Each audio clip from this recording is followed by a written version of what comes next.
Hey everyone, welcome to Strange Stories, where we explore near-death experiences and supernatural stories from people who've had a glimpse of the other side. If you enjoy our content, please consider liking the video and subscribing to our channel. Without further ado, let's get to the story of the day.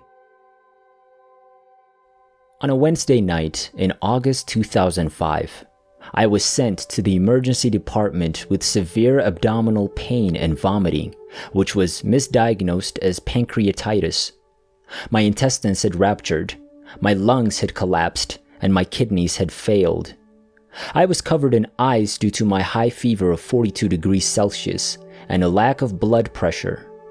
My body was pumped full of fluid, causing retention, and my weight jumped from 65 to 140 kilograms in 1 week. It literally broke my heart out. My body began to shut down due to the intense agony. My fatigue was excruciating. I felt as if I were being suffocated by a big dump truck blanket. It was incredibly tough to move and speak. I'd never wept before. That was just due to a lack of energy on my part. I suffered peritonitis due to a defunct limb that included much of my small bowel from the pancreas and duodenum and had been twisted and perforated. I also developed intra-abdominal sepsis as a result of carious collections. I had chronic immunodeficiency as a result of starvation. Multiple opacities in my lung fields were assumed to be caused by a fungal infection. The surgeons performed the surgery using an open laparotomy wound down to the deep fascia.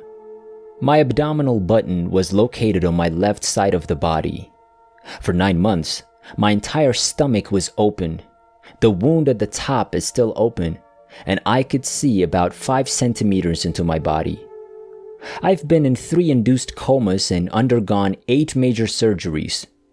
I was placed in an induced coma 2 days after arriving at the hospital, and my parents were advised that I had 48 hours to live unless I had surgery.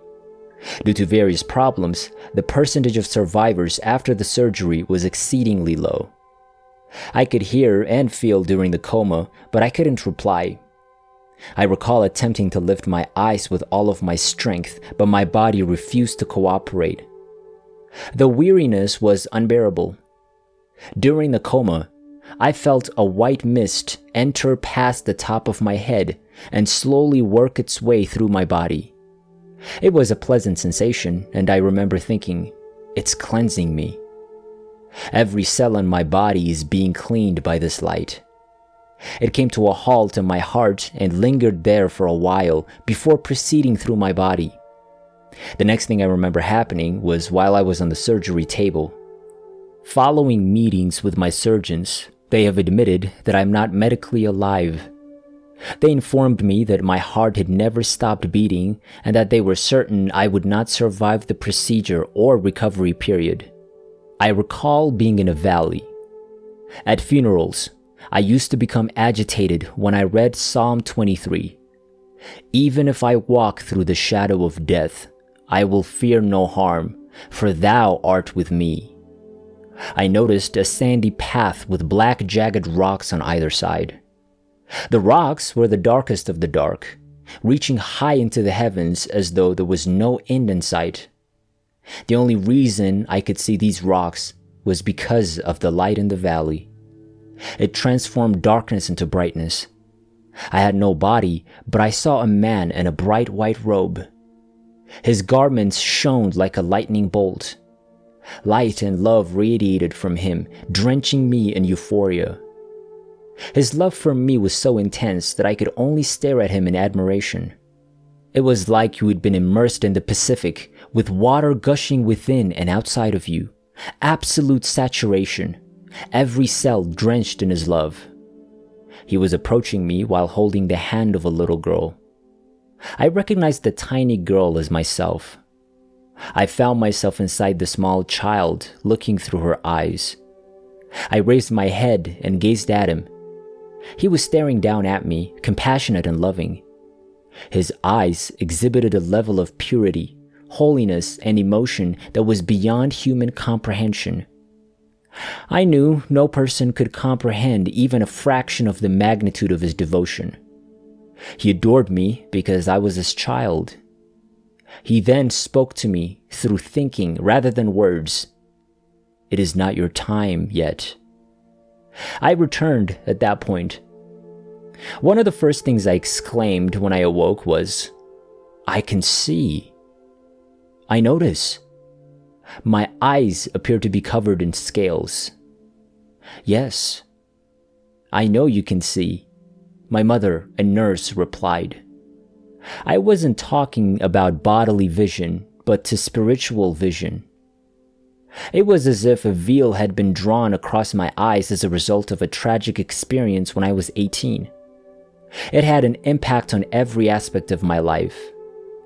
Because of this occurrence, the way I acted, spoke, and regarded relationships and the world had all been infected.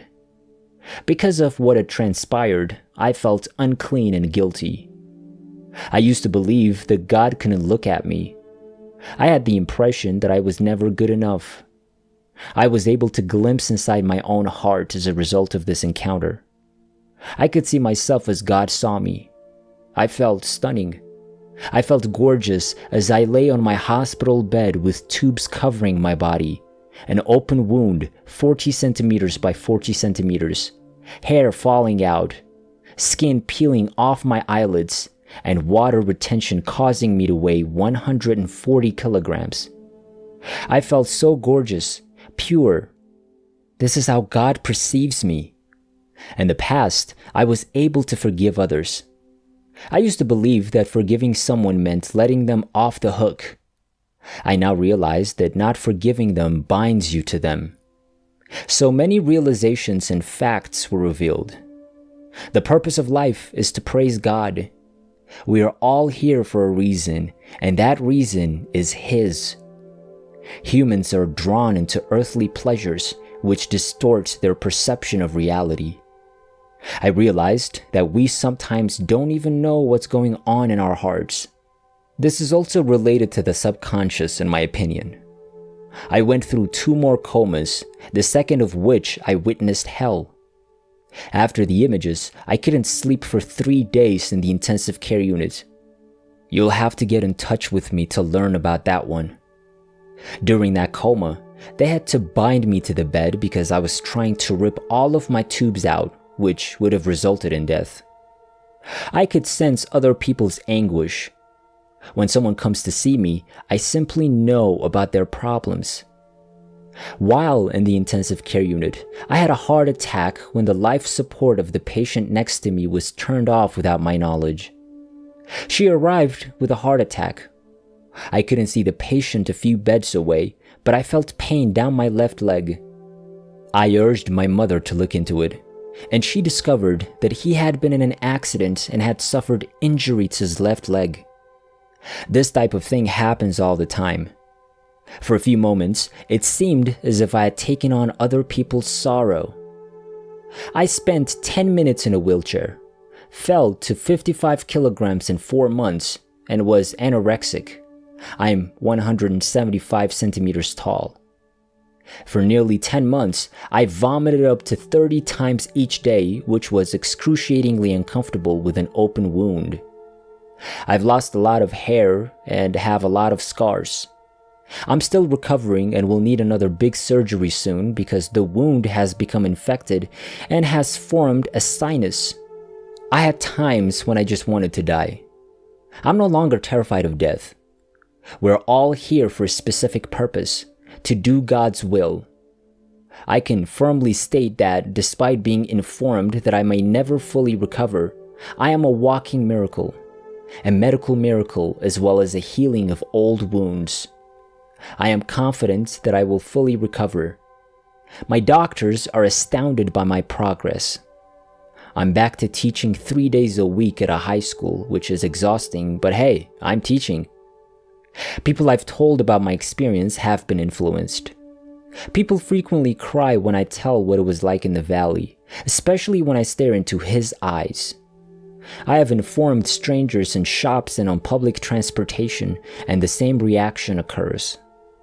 When I recount my experience, many notice that they feel tingly or get goosebumps. I'm pleased I went through all of this.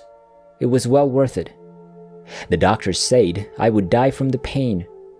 They continue to shake their heads.